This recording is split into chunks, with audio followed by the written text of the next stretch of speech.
Kamusta mga kasaliksik? Napakaraming mga kasaysayan sa ating karagatan, lalo na sa kasaysayan ng mga barko ang talaga namang nakakatakot. Kaya mula sa Costa Concordia na merong napakadilim na kasaysayan hanggang sa barko ng Captayanis na inabandona dahil sa pangangailangan ng mga tripulante ay pag-usapan natin ang 10 mga inabandonang barko na magpapataas sa iyong balahibo. Kaya kung handa ka nang mapanood ang mga ito ay simulan na natin. Number 10, ang Costa Concordia. Maraming iba't ibang mga kwento ng mga inabandonang barko, ngunit hindi lahat dito ay magkakapareha. Katulad na lamang ng barkong Costa Concordia na isang cruise ship na napaka high-end na noong 2012 ay naglalayag sa paligid ng isang isla sa Italia nang bigla itong bumangga sa baybayin. Dahil nasa mababaw na tubig ito, hindi lang ito simpleng huminto. 32 katao ang namatay dahil sa aksidenteng ito at nagdulot ito ng napakahalagang tanong kung bakit nga ba ito nangyari. Isipin mo na lang ito. Ang mga cruise ship ay mga luxury vehicles na ang mga pasahero ay hindi dapat mag-alala sa kahit na ano. Kaya dapat nilang nasubukan ng husdo ang barko at kumuha ng napaka-kwalipikadong tripulante at kapitan. Ang pagbagsak sa baybayin at ang pagkamatay ng mga tao ay hindi dapat nangyayari. Sa korte, ang mga taga-usig ng kaso ay naglabas ng ilang kakaibang tsorya kung bakit ito nangyari. Kabilang na ang paliwanag na ang kapitan ay lumapit sa baybayin upang, at hindi ako nagbibiro dito, magpasikat daw sa isang babaeng kanyang karelasyon. Pwede ko bang sabihin kung gaano ito kabobo? Meron na siyang barko. Sapat na iyon para mapabilib ang kahit na sino. Kaya naman ang kapitan at ilang miyembro ng tripulante at isang executive mula sa kumpanya ng barko ay napatunayang nagkasala dahil ito ay isang aksidente ng human error na nagdulot ng pagkabagsak ng barko at ang pagkaabandona nito. Number 9, ang SS o Orang Medan.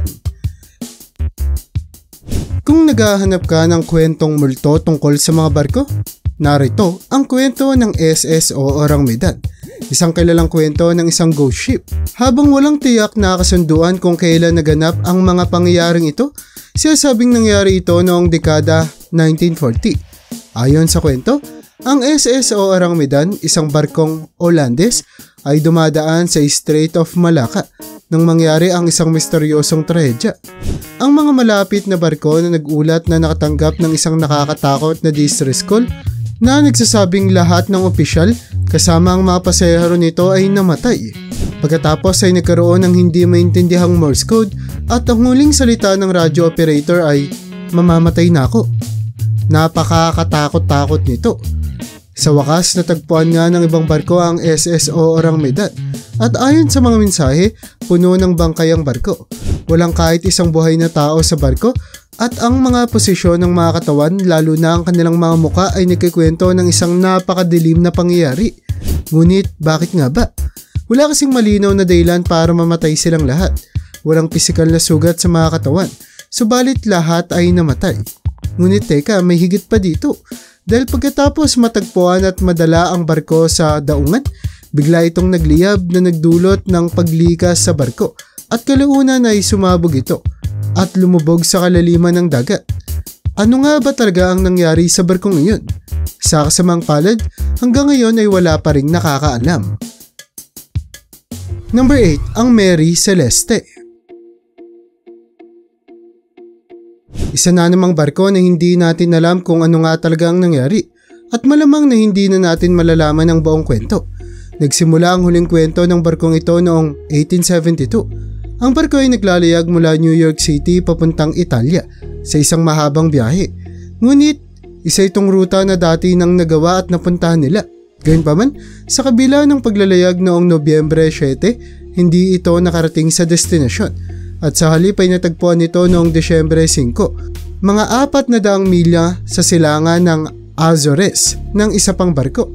Pagkatapos umalis ng Mary Celeste mula sa New York, nagsimula ang kakaibang kwento nito.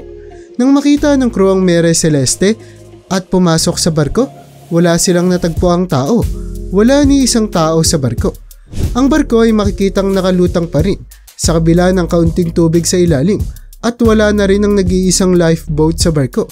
Mahalaga rin na tandaan na may mga rasyon sa loob ng barko na sapat para sa 6 na buwang pangangailangan ng crew. Ngunit lahat ng ito ay naroon pa rin at hindi nagagalaw. Maraming misteryo ang bumabalot sa inabandon ng barko na ito na hindi pa natutuklasan. Bakit iniwan ng crew ang barko sa ganitong kalagayan? Bakit wala silang iniwang tala kung saan sila maaaring nagtungo? Ano ang nangyari sa nag-iisang lifeboat na tila dinala ng mga tao? Walang nakakaalam ng tiyak na sagot. Gayunpaman, nagkaroon ng investigasyon at natuklasan na walang anumang krimen na naganap sa barko. Number 7. Ang Carol A. D. Ring. Handa ka na ba sa isa pang kwento tungkol sa mga ghost ship? Dahil may isa pa akong kwento na hindi pa rin ganap na may paliwanag. Ito ay ang tungkol sa Carol A. D. Ring, isang barko na naglayag sa kanyang huling biyahe noong Agosto 1920 at lahat ng bagay ay talaga namang hindi umayon sa plano. Bago nito, naglayag ito mula Norfolk, Virginia sa napakagandang kondisyon kasama ang isang veteranong kapitan at isang crew na binubuo ng 10 tao na patungo sa Rio de Janeiro na may kargang uling. May ilang mga problema sa daan kasama ang pagkakasakit ng kapitan na kailangang palitan. Ngunit nakarating naman ang barko doon. Binaba ang mga karga nito at nagsimulang maglayag pabalik na may inaasahang pagdating sa Desyembre ng taong iyon. Pero dito na nga dumating si Kapitan Jacobson, sakay ng Cape Lookout Lightship sa North Carolina. Noong 1921 nakita niya ang barko at nakatanggap ng mensahe na nagsasabing na wala ang kanilang mga angkla. Habang tinitignan niya ang barko, napansin niyang paikot-ikot ang mga crew. Isang bagay na hindi mangyayari kung nasa seryosong panganib ang barko. Makalipas ang 2 araw, sumadsad ang barko sa Diamond Shoals. Nang inspeksyonin ng barko, wala na ang crew.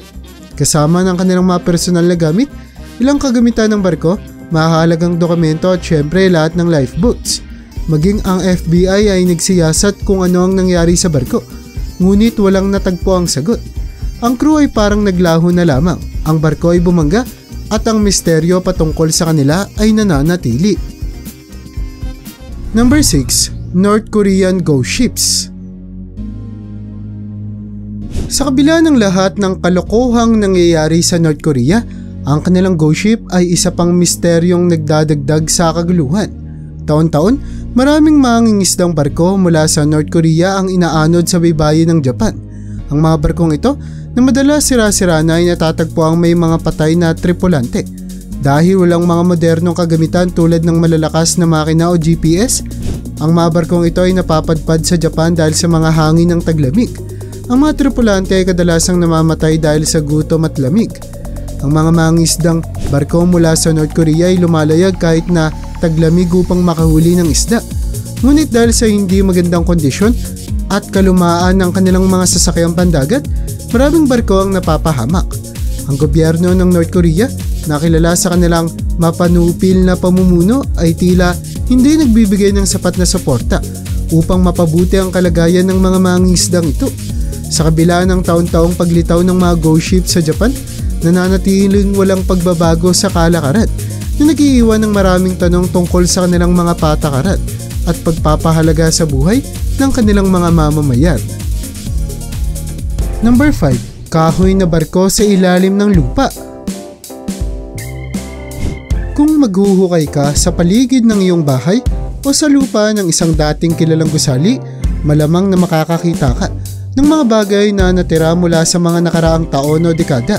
Ngunit isang bagay na malamang hindi mo inaasahan na makikita ay isang buong barko sa ilalim ng dating World Trade Center. Ito ay isang totoong kwento na nangyari nang magsimula ang construction sa One World Trade Center matapos ang mga pangyayari ng 9/11. Habang naghuhukay sila upang tiyakin na matibay ang pundasyon para sa bagong gusali, natagpuan nila ang isang kahoy na barko. Ang barkong ito ay ginawa gamit ang kahoy mula sa mga lumang gubat sa southeastern Pennsylvania noong taong 1773. Paano ito napadpad sa ilalim ng isang gusali na itinayo makalipas ang mahabang panahon? Pinaniniwalaan na ilang dekada matapos itong itayo, iniwan ito sa isang puerto. Ang puerto na ito ay naging landfill sa panahon ng pagpapalawak sa lupa sa New York. Dahil dito, Naiwan ito doon at kalaunan ay itinayo ang World Trade Center sa ibabaw nito. Napakakakaiba at kahanga-hanga, ngunit ito ay isang bahagi ng kasaysayan na natagpuan bago muling ligain ang kasaysayan upang itama ang isang mali. Sa madaling salita, isa itong tunay na kwentong Amerikano. Number 4. Ang Octavius. Kung gusto mo ng isang tradisyonal na kwento ng mga ghost ship, ikikwento ko sa iyo ang tungkol sa Octavius. Nagsimula ito sa London noong 1761. Sa panahon yun, ang Octavius ay isang barkong ghost ship. Ang Octavius ay itinakda upang magdala ng kargamento mula doon patungo sa bansang China. Isang mapanganib na paglalakbay noong mga panahong iyon. Gayunpaman, ang barko ay puno ng mga probisyon at may malaking tripulante, kaya't nagawa nilang matagumpay ang kanilang paglalakbay. Nakarating sila sa China ng ligtas, naibaba ang kargamento at nagsimula ng bumalik. Hindi nagustuhan ng kapitan ang di pangkaraniwang mainit na panahon, kaya nagdesisyon siyang dumaan sa Northwest Passage pa uwi. Habang karaniwan na ito ngayon, noong panahon iyon walang nakakatawid doon at tulad ng inaasahan, hindi na muling nakita ang Octavius hanggang 1775 nang isang whaling ship ang nakatagpo nito. Napalutang-lutang sa kanilang dinaraanan. Saan nga ba nila ito natagpuan? Well, nakita nila ito sa Greenland. Nang pasukin nila ang barko, natagpuan nila ang buong tripulante na binubuo ng 28 katao na nagyelo at namatay. Kabilang dito ang kapitan na namatay habang hawak ang panulat sa kanyang mesa. Ngayon, itanong natin ang halatang tanong. Paano sila nakarating mula China patungong Greenland nang walang nakakapansin sa kanila ng mahigit isang dekada? At ano ang nangyari sa kanila na nagdulot ng kanilang pagkamatay sa lamig? Malamang, wala nang makakasagot ng mga katanungang ito. Ngunit, isang bagay, ang Northumberland Strait. Ang Northumberland Strait ay isang anyong tubig na nag-iiwalay sa Prince Edward Island mula sa Nova Scotia at New Brunswick sa silangang bahagi ng Canada. Sa mga tubig na iyon, sinasabing may isang ghost ship na naiiba sa iba pang kwentong barkong multo. Bakit nga ba? Dahil naglalayag ito sa mga tubig na tulad ng ibang ghost ships, ngunit ang mga paglalayag nito ay nagliliyab habang ito ay lumilibot. Isang napakabigat na tanawin, hindi ba? Ang kwentong ito ay hindi lamang kamakailan. Ito ay kinuwento na ng mga nakatira malapit sa strait sa halos 200 taon na. Sinasabing ang barko ay dating napakagandang barko. Hanggang sa kalaunan ay naging isang barkong nilalamon ng apoy habang pinapanood ng mga tao na ito'y lumubog sa tubig. Ang nakakatawang bagay ay maraming tao na ang nakakita sa barkong ito sa paglipas ng mga taon. Sa puntong nagkaroon pa nga ng rescue operation upang subukang iligtas ang mga tripulanteng inaakala ng mga taong nakita nila sa barko. Ngunit habang papalapit sila, bigla na lamang itong naglalaho. Number 2. Ang Bessie A. White. Ang Bessie A. White ay isang 4 na mast na coal schooner. Marahil isa sa mga huling itinayo at mahigit 200 talampakan ng haba na may bigat na 2,000 tonelada. Isa na namang barko na nagtapos sa trahedya. At ito ay mas lalo pang malungkot dahil 3 taon pa lamang ito nang mangyari ang sakuna. Noong Pebrero 6, taong 1922, sumadsad ito sa kalahating milya sa kanluran ng Smith's Point. Hindi naman katakataka na ang epekto nito ay nagdulot ng mabilis na pagpasok ng tubig sa barko. Sa kabutihang palad para sa mga tripulante, lahat sila ay buhay. Ang problema nga lamang ay hindi sila makahanap ng lugar upang masagip. Ang kanilang mga signal para sa tulong ay hindi napapansin dahil sa iba't ibang kondisyon sa kanilang paligid at hindi malinaw kung paano sila makakaligtas. Nakapagpadala sila ng 2 lifeboats. Ang isa ay nakarating sa pampang at nakakuha ng tulong. Ang natitirang tripulante ay nakaligtas at ang mga labi ng barko ay nanatili sa loob ng mga dekada. Number 1. MV Kaptayanis. Isa na namang barko na nawasak dahil sa mga bagay na labas na sa kanilang kontrol. Hindi na nakapagtataka sa totoo lang. Sa pagkakataong ito, tayo ay tumungo sa isang Griegong barko, ang MV Kaptayanis. Noong 1974, ang barko ay nakadaong at nakalubog ang mga angkla malapit sa Greenock. Isang napakalakas na bagyo ang nagsimula at habang nakadaong sila, sapat na ang lakas ng bagyo upang itulak sila sa linya ng angkla ng isa pang barko. Hindi nagbanggaan ng mga barko ngunit ang angkla ng MV Kaptayanis ay naputol. Dahil natatakot na ang pag-anod ng barko na sinamahan ng bagyo ay maaaring magpalubog dito, nagdesisyon ng kapitan na itabi ang barko upang masiguro ang kaligtasan ng kanyang tripulante. Naging epektibo ito. Pansamantala hanggang sa sumapit ang umaga at ang barko ay bumaliktad sa kanyang tagiliran. Hanggang ngayon, naroon pa rin ito, maliban sa mga ilang parte at mga bahagi nito na nagawang manakaw ng mga pirata.